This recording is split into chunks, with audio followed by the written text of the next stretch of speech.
अल्हम्दुलिल्लाह अल्हम्दुलिल्लाहि कफ़ा व सलामुन अला इबादिहिल्लज़ीना इस्तफ़ा अम्मा बाद। मेरे मोहतरम बुज़ुर्गों, भाइयों, अच्छे नौजवान साथियों और मेरे सुनने वाले तमाम मुसलमान भाइयों, बहुत दिनों के बाद मैं आप हज़रात के सामने आप ही के मुतालबे पर लाइव आ रहा हूं और इंशाअल्लाह ये सिलसिला अब हर जुमा जारी रहेगा। बहुत सारे चाहने वालों ने और बहुत सारे लोगों ने सोशल मीडिया के ज़रिए, टेलीफ़ोन के ज़रिए इस बात की इत्तला दी और इस ख्वाहिश का इजहार किया कि मौलाना साहब आपका बयान किसी न किसी सूरत में आना चाहिए। मैं उन तमाम भाइयों की रियायत करते हुए आज आप हजरात के सामने कुछ गुजारिशात अर्ज़ करना चाहता हूँ। मुसलमान एक ऐसी कौम है जो आज पूरी दुनिया में मसाइल से घिरी हुई है। अलग अलग मसाइल अलग अलग मुल्क और अलग अलग इलाक़ों में देखने और सुनने को मिल रहे हैं। हमारे मुल्क में भी मुसलमानों के साथ बहुत सारे हालात आ रहे हैं और आते रहेंगे, लेकिन इसका हल तलाश करना किसकी जिम्मेदारी है? अल्लाह के रसूल जनाब मोहम्मद रसूलुल्लाह सल्लल्लाहु अलैहि वसल्लम ने उलमा को अपना वारिस कहा है। उम्मत की बदहाली, उम्मत की बदअमली, उम्मत की बेईमानी और उम्मत के अंदर किसी भी तरह की ईमानी या अमली खराबी देखकर आका सल्लल्लाहु अलैहि वसल्लम बेचैन हो जाया करते थे। हत्ता कि किसी सहाबी को भूख से तड़पता हुआ देखा, किसी सहाबी को परेशान हाल देखा, किसी सहाबी को बीमार देखा तो आप बेचैन हो जाते थे और आपने उस परेशान हाल मुसलमान के मसले का हल या तो खुद उसके घर जाकर किया या अपने किसी सहाबा के ज़रिए से किया। यही वजह है कि सहाबा अल्लाह के नबी से दीनी मसला पूछने के साथ साथ, इबादत का तरीक़ा पूछने के साथ साथ अपने घरेलू मसाइल भी आका के दरबार में रखा करते थे। और आका सल्लल्लाहु अलैहि वसल्लम ने कभी ये नहीं कहा कि ये तुम्हारा घरेलू मसला है, ये तुम्हारा ज़ाती मसला है, ये तुम्हारा समाजी मसला है, तुम इसको खुद हल करो, बल्कि आपने उन समाजी और उन घरेलू मसाइल पर भी उनकी रहनुमाई की और आका सल्लल्लाहु अलैहि वसल्लम ने तशरीफ़ी बख्श हल ढूंढ कर दिया और उनके मसाइल का हल आपने निकाला। उलमा अंबिया के वारिस हैं। हम सिर्फ वाज, तकरीर, बयान और नमाज पढ़ाने में अंबिया के वारिस नहीं हैं, बल्कि आका ने जिन जिन मसाइल पर उम्मत की रहनुमाई की है, आज हमें भी उन तमाम मसाइल पर उम्मत की रहनुमाई करनी चाहिए। आज मुसलमान परेशान हाल है। मुसलमानों के एक नहीं बेशुमार मसाइल हैं। मिसाल के तौर पर, ख़ास तौर पर मुसलमानों का जो नौजवान तबका है, जो बिल्कुल मासूम तबका है, जो भी 10 साल, 12 साल, 15 साल, 14 साल की उम्र को है, उस तबके में जहालत की बुनियाद पर या उनके फैमिली बैकग्राउंड की बुनियाद पर नशे की बीमारी या और दूसरी समाजी बीमारी की लत पड़ गई है। हम सिर्फ नशे के खिलाफ बयान दे देते हैं, नशे के खिलाफ तकरीर कर देते हैं या नशे के खिलाफ जुलूस और रैली निकाल दिया, जबकि हम जानते हैं कि नशा किसकी सरपरस्ती में आम हो रहा है। नशे का सेवन, शराब का सेवन, जुए का, ये किसकी सरपरस्ती में हो रहा है हमें मालूम है, लेकिन हम रोड में, चौक चौराहे में, बैठकों में, मजलिसों में इस पर बात तो करते हैं और हम इस पर इजहार ख्याल भी करते हैं, एक दूसरे से शिकायत भी करते हैं कि यार हर मोहल्ले में नशे की बीमारी आम होती जा रही है, हमारा नौजवान तबका नशे की लत से बर्बाद हो रहा है, लेकिन ये नशा जिसकी सप्लाई नाजायज तरीके पर जारी है, वो मंशियात कहाँ से आते हैं, उनका सप्लायर कौन है, छोटा सप्लायर कौन है, बड़ा सप्लायर कौन है, हम सब जानते हैं कि मुख्तलिफ इलाकों के थानों की जानकारी के बिना ये हो ही नहीं सकता। अगर हमारे थाने ठान ले इस बात को, अगर सही मानों में अपने इलाके के नागरिकों से उनको मोहब्बत और हमदर्दी हो जाए, और थाने के अफसरान अगर कमर कस ले कि हम अपने इलाके में नशाखोरी को बंद कर देंगे, जुए को बंद कर देंगे, तो बगैर किसी तहरीक, बगैर किसी बयान के नशाखोरी ख़त्म हो जाएगी, शराब नोशी ख़त्म हो जाएगी। लेकिन हम जानते हैं कि अड्डे बड़ी बेखौफी के साथ चलते हैं। नशा करने वालों और नशा बेचने वालों को इसका डर और खौफ नहीं है। वो जानते हैं कि हमें सरपरस्ती हासिल है, और आम आदमी सिर्फ बैठकों में या यूं ही बयानबाजी में इसकी मुखालफत करेगा, लेकिन कोई सामने नहीं आएगा। आज कैंसर की तरह नशा हमारे समाज को खोखला करता जा रहा है। हम सरकार के खिलाफ या सरकार की नीतियों के खिलाफ धरना प्रदर्शन तो करते हैं, लेकिन कभी हमने नशे के खिलाफ थाने के सामने धरना प्रदर्शन नहीं किया। हमने सरकार को, प्रशासन को इस बात के लिए मजबूर नहीं किया कि अगर आपने नशाखोरी अपने इलाके में बंद नहीं कराई तो हम थानों में अनिश्चितकालीन धरना देंगे।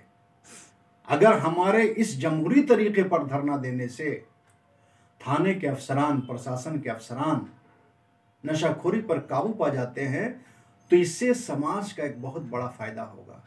वो जो एक तबका नशे की वजह से चोरी में, जुए में और दूसरी बीमारियों में मुलविस हो रहा है, वो तालीम की तरफ आएगा। तालीम पर बयान कर देना तो आसान है, लेकिन स्कूल, कॉलेज और मदरसे की तरफ उन बच्चों को लाना, उन नौनहालों को लाना और जुए, शराब और मंशियात से छुड़ा करके तालीम की तरफ लाना, ये बड़ा मुश्किल काम है जो हमें करना चाहिए। मुसलमानों के मसाइल से जब तक हम इस तरह से दिलचस्पी नहीं लेंगे कि हमारा घर का मामला है, अल्लाह के नबी ने क्या कहा कि अगर किसी मुसलमान के पाँव में कांटा चुभे, मशरिक में रहने वाले मुसलमान के पाँव में कांटा चुभे, तो उस कांटा चुभने का दर्द और उसका एहसास और उसकी तकलीफ मगरिब के मुसलमानों के पाँव के अंदर होना चाहिए। हमारे मुआशरे में तो हमारे पाँव में कांटा चुभाया जा रहा है, और हमारे मोहल्ले में रहने वाले, हमारे ही शहर में रहने वाले मुसलमानों को दर्द नहीं हो रहा है। गुज़िश्ता 22 जून को रांची में जो कुछ हुआ, 10 जून 2022 को जो कुछ हुआ, उससे हर मुसलमान वाकिफ़ है। 2 मुसलमान हमारे नौजवान शहीद हो गए, मुसलमानों पर गोलियां चली, उस पर इंक्वायरी चल रही है। और आज मैंने देखा सोशल मीडिया में कि 11 मुसलमान बच्चों पर मुकदमा चलाने की और उन पर केस डायरी दाखिल करने की इजाज़त डीसी ने राज्य सरकार से मांगी है। सीआईडी की इंक्वायरी चल रही है। इस पर किसी बड़ी तंजीम ने, जो तंजीम बहुत सारे मौक़ों पर, जो इदारे बहुत सारे मौक़ों पर चंदा मांगने के लिए जाते हैं, बाढ़ आ गया तो वो लोग आ जाएंगे, सैलाब, तूफान या कोई आसमानी आफत आ गई तो पूरे इलाकों में चंदा के लिए आ जाएंगे। ठीक है, उस मौके पर वो भी करना ज़रूरी है, लेकिन बहुत से ऐसे इदारे जिनका काम सिर्फ चांद दिखाना और चंदा करना रह गया है, मुसलमानों के इन मसाइल से उनको कोई ताल्लुक़ नहीं है। कहाँ है वो इदारे, कहाँ है वो तंजीमें जिन्होंने 10 जून 2022 की घटना में जिन नौजवानों पर मुकदमा हुआ, केस हुआ, और उस पर मुकदमा करने की अनुमति, इजाज़त रांची के डीसी सरकार से मांग रहे हैं।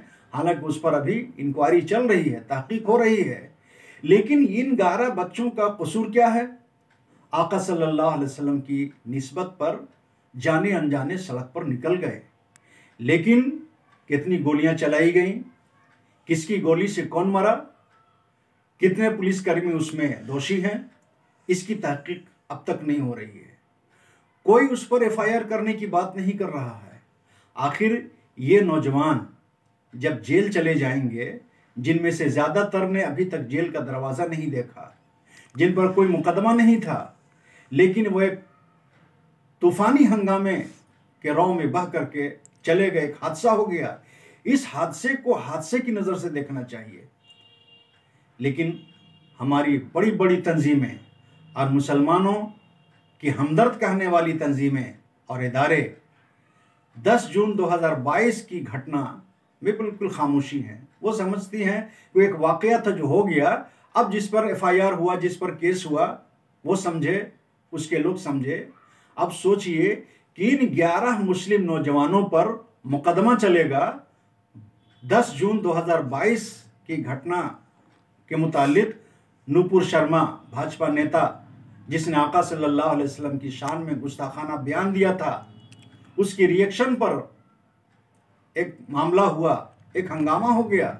उसको उसी नजर से देखना चाहिए। सरकारों से बात करनी चाहिए, सरकार के जिम्मेदारों से बात करनी चाहिए कि इंक्वायरी और तहकीक दोनों तरफ से होनी चाहिए। आखिर इस तरीके से मुसलमानों को हरासमेंट किया गया, मुसलमानों को डराया गया, खौफ और माहौल इतना पैदा कर दिया गया कि एक मुसलमान चैन की नींद नहीं सो रहा था। और दूसरी बात यह है कि हमारे यहाँ जो पुलिस के मुखबिर हैं, जो पुलिस के दलाल हैं, जिन्होंने आपसी बोझ इनात की बुनियाद पर, हसद की बुनियाद पर, बदला लेने की बुनियाद पर, इंतकामी जज्बे की बुनियाद पर चुन चुन करके पुलिस के लोगों को, थाने के लोगों को नाम बताया, एड्रेस बताया, वरना वो कोई अंतर्यामी नहीं है कि सारे लोगों का नाम जानते हो। आज एक मुसलमान दूसरे मुसलमान का हमदर्द नहीं, बल्कि एक मुसलमान दूसरे मुसलमान का दुश्मन है। मुसलमान को मुसलमान का हमदर्द कहा गया कुरान में। अल्लाह के नबी ने मुसलमानों को मुसलमानों का भाई कहा और कहा कि ईमान का रिश्ता खून के रिश्ते से ज्यादा मजबूत है। वो रिश्ता आज हमको कहाँ नजर आ रहा है?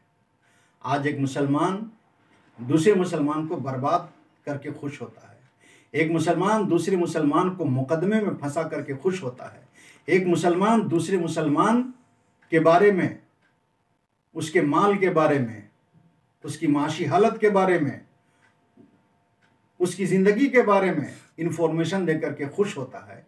क्या इस्लामी नुक्ते नज़र से यह तस्वुर मुमकिन है कि एक मुसलमान को बर्बाद करके खुश हो, एक मुसलमान की ग़ीबत करके खुश हो, एक मुसलमान दूसरे मुसलमान को उसके मकाम से नीचे उतार करके खुश हो? मुसलमान तो मुसलमान को आबाद करने के लिए आया गया है। मुसलमानों के बारे में तो कहा अल्लाह के नबी ने कि मुसलमानों को हंसता देखो तो वजह पूछने से पहले दुआ दो कि अल्लाह तुमको हंसता रखे। मुसलमान को खुशहाल देखे तो उसकी खुशहाली की वजह पूछने से पहले दुआ दे कि अल्लाह तुमको खुशहाल रखे। सलाम क्या है? हम जबान से सलाम करते हैं, अस्सलामु अलैकुम वरहमतुल्लाहि वबरकातुहू। अगर मुसलमान सिर्फ सलाम के माने, मतलब और मकसद समझ जाए तो कभी या तो मुसलमान सलाम नहीं करेगा या जिसको सलाम करेगा उसका बुरा नहीं चाहेगा। आप साहब एक आदमी को सलाम कर रहे हैं कि अल्लाह आपको सलामत रखे। किस चीज़ से सलामत रखे? जानी नुकसान से, माली नुकसान से, रूहानी नुकसान से, हर तरह के नुकसान से अल्लाह आपको सलामत रखे। अब हम एक आदमी को सलाम कर रहे हैं और उसकी ग़ीबत भी करें, सलाम कर रहे हैं और एक दूसरे पर इल्ज़ाम भी रखें, सलाम कर रहे हैं और एक मुसलमान को बदनाम करने की कोशिश करें, सलाम कर रहे हैं और एक मुसलमान को नीचे दिखाने की कोशिश करें, सलाम कर रहे हैं और एक मुसलमान तरक्की कर रहा है और आगे बढ़ रहा है और उसके खिलाफ थाने में मुखबिरी करें, सलाम कर रहे हैं कि अल्लाह आपकी सलामती हम चाहते हैं, अल्लाह से सलाम कर रहे हैं और सलाम करने वाले से तिलक और जहेज का मुतालबा कर रहे हैं, सलाम कर रहे हैं और अब कमज़ोरों पर जुल्म कर रहे हैं, सलाम कर रहे हैं और कर्ज खा करके बैठे हुए हैं, सलाम कर रहे हैं पड़ोसी को सता रहे हैं। सलाम के माने, मकसद और मंशा अगर हम समझ जाएं, मुसलमानों को अगर मालूम हो जाए कि सलाम करने के माने है कि मुसलमान एक दूसरे की सलामती की दुआ करता है, तो सलामती की दुआ करने वाला नुकसान कैसे चाहेगा? सलामती की दुआ करने वाला एक मुसलमान दूसरे को जलील कैसे करेगा, दूसरे को नीचा कैसे दिखाएगा, दूसरे की बुराई कैसे चाहेगा, दूसरों के अंदर ऐब तलाश करने की मेहनत और जुस्तजू कैसे करेगा? यही वजह है कि ये सारी चीजें हमारे अंदर से खत्म हो गई, तो उसका एहसास हमारे अंदर नहीं रहा। 10 जून 2022 का वाकया हो गया, लेकिन सरकारें, सीआईडी या प्रशासन इसमें खामोश नहीं है, मुसलमान खामोश है कि जिसके साथ जो होता है वो समझे हमको क्या मतलब है। ये नहीं है मेरे भाई, इस्लाम ये नहीं सिखाता है। पंचायतों के अंदर, इदारों के अंदर, तंजीमों के अंदर और खासकर वो इदारे, खासकर वो तंजीमें जो मुसलमानों में मुतारफ हैं और जो तंजीमें दावा करती हैं, जो इदारे दावा करते हैं सरकारों के सामने, प्रशासन के सामने कि हम मुसलमानों की नुमाइंदा जमात हैं, वो वोट के वक्त, इलेक्शन के वक्त नेताओं से, लीडरों से, मंत्रियों से मिलते हैं और कहते हैं कि हमारी तंजीम मुसलमानों की नुमाइंदा तंजीम है। आप सियासत करना जब होता है तो मुसलमानों की नुमाइंदा तंजीम बनकर सरकारों के पास जाते हैं, और जब मुसलमान और मुसलमानों के बच्चों पर मुसीबत आती है तो आप गायब हो जाते हैं। आपकी नुमाइंदगी कहां चली गई? आपको तो मुसलमानों पर होने वाले जुल्म और 10 जून 2022 में गिरफ्तार होने वाले मुसलमानों की आज़ादी के लिए, उनकी तरफ से मुकदमा लड़ने के लिए और जमहूरी तरीके पर एहतजाज करने के लिए आपको तो अगर जेल जाना पड़ता तो जेल जाने के लिए तैयार रहते। और ये मैं जबानी नहीं कह रहा हूं, रांची के लोग जानते हैं कि तबरेज अंसारी पर जब जुल्म हुआ और जब मॉब लिंचिंग के जरिए से मार दिया गया, तो पूरा झारखंड इस बात को जानता है कि मैंने इकरा मस्जिद से तबरेज अंसारी के खिलाफ होने वाले जुल्म और मॉब लिंचिंग के खिलाफ आवाज उठाई, नौजवानों को बेदार किया और तने तनहा चल पड़ा। लेकिन मेरी आवाज पर, जो इस्लामी आवाज थी, जो अखवत और भाईचारगी की आवाज थी, जो मुसलमानों के साथ हमदर्दी जताने की आवाज थी, नौजवानों के घरेला एक काफिला आ गया और उस मैदान में एक तारीखी जलसा हुआ, एहतजाजी प्रोग्राम हुआ। मुझको क्या मिला? बदले में मुझ पर मुकदमा हुआ, केस हुआ मुझ पर, और यह नाम भी किसने दिया? मुसलमानों ने दिया। मेरे कई ऐसे बयानात हैं जो मुसलमानों के मफाद और मुसलमानों की हिमायत में मैंने किया, और उसके बदले में एसडीओ कोर्ट में मुझ पर मुकदमा हुआ, एसपी के यहाँ मुझ पर मुकदमा हुआ।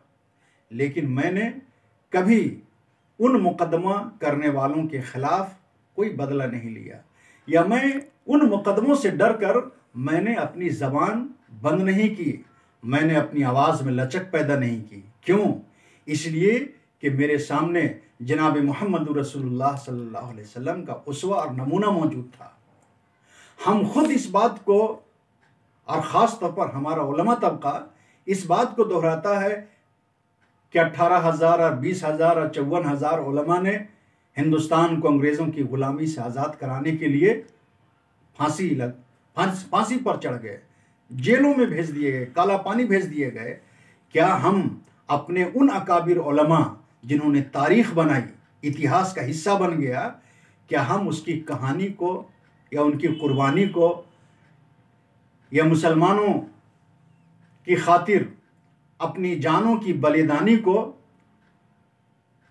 हम अपने लिए सौदे के तौर पर इस्तेमाल करेंगे?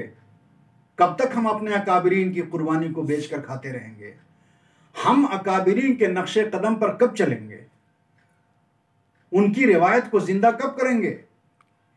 इस मुल्क में एक मुनज़्ज़म साजिश के तहत मुसलमानों को डर और खौफ के माहौल में जीने पर मजबूर किया जा रहा है और एक पॉलिसी बनाई जा रही है कि जो उलमा मुसलमानों की आवाज़ उठाते हैं, हुकूमत और प्रशासन की तरफ से होने वाले जुल्म सितम के खिलाफ आवाज़ उठाते हैं, जमहूरी तरीके पर एहतजाज करते हैं, जो मुसलमानों की आवाज़ बन करके जो नौजवान आ रहा है उस नौजवान को दबाओ, जो आलिम आ रहा है उस आलिम को दबाओ, जो सियासी रहनुमा आगे आ रहा है उस सियासी रहनुमा को आगे आओ। जब ऐसे लोग, जब ख़ास लोग दबाव देकर बैठा दिए जाएंगे तो आवाम को मारना, आवाम को दबाना बहुत आसान हो जाएगा। और इस मुल्क में अंग्रेज़ों ने इस तारीख को दोहराई है कि हमारे उलमा को और हमारे नौजवानों को शहीद किया गया, काला पानी भेजा गया, जेलों में ठूस दिया गया, लेकिन उनके हौसले इससे कम नहीं हुए। अगर हौसले कम हो जाते तो देश 1947 को आज़ाद नहीं होता, पता नहीं कितने साल और लग जाते। लिहाजा नौजवानों से मेरी ख़ास तौर पर गुजारिश है कि अल्लाह के नबी जनाब मोहम्मद रसूलुल्लाह सल्लल्लाहु अलैहि वसल्लम की तारीख़ को पढ़िए, सहाबा की तारीख़ को पढ़िए और बुजुर्गान दीन की तारीख़ को पढ़िए। अपने ईमान और अपने अमल को क़ुव्वत बख्शिए। मायूसी इस्लाम में कुफ्र है। अपने हौसले को बुलंद रखिए, लेकिन हमें इस बात का भी ख्याल रखना चाहिए कि जो लोग हमारे माशरे में, हमारे समाज में ये दावा करते हैं कि हम उनके खैर ख़्वाह हैं, वो खैर ख़्वाहाना जज्बा अमली तौर पर भी सामने आना चाहिए। इसलिए कि इस कौम को ज़िंदगी देने के लिए, इस कौम को हमेशा ज़िंदा रखने के लिए कुरान और हदीस में जो तरीक़े बताए गए हैं वो तरीक़े उम्मत तक अगर नहीं आएंगे तो उम्मत मुर्दा की ज़िंदगी गुजरने पर मजबूर हो जाएगी। हदीस में ईमान वाले को, जिक्र करने वाले को, अमल करने वाले को ज़िंदा कहा गया है और जिक्र से दूर रहने वाले को, अमल से दूर रहने वाले को मुर्दा कहा गया है। तब हम खुद फैसला करें कि हमारे अंदर ईमान और अमल का जज्बा है, अल्लाह का जिक्र, अल्लाह की याद, आका सल्लल्लाहु अलैहि वसल्लम से हमारी रिश्ता अगर हमारे अंदर ज़िंदा है तो हम ज़िंदा हैं, और अगर रिश्ता कमज़ोर है, ये ख़त्म हो गया है, तो हम ज़िंदा रहने के बावजूद मुर्दा हैं।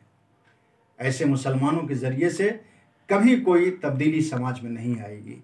लिहाजा ज़रूरत है कि समाज को जागरूक रखने के लिए, समाज को बेदार रखने के लिए कुरान और हदीस को आइडियल बनाएं, अल्लाह और अल्लाह के रसूल के फरमान को आइडियल बनाएं, तभी हमारी ज़िंदगी में बेदारी आ सकती है।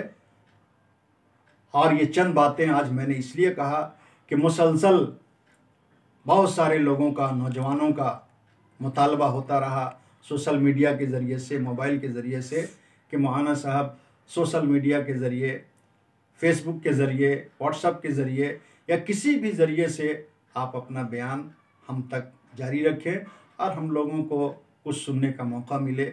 लिहाजा उनके जज्बात और उनके ख़यालात का एहतराम करते हुए, मलूज़ खातिर रखते हुए मैंने ये चंद बातें आपके सामने अर्ज़ की।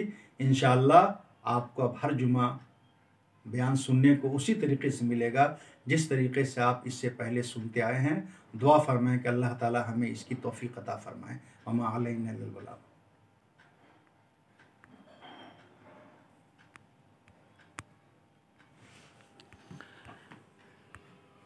ठीक है।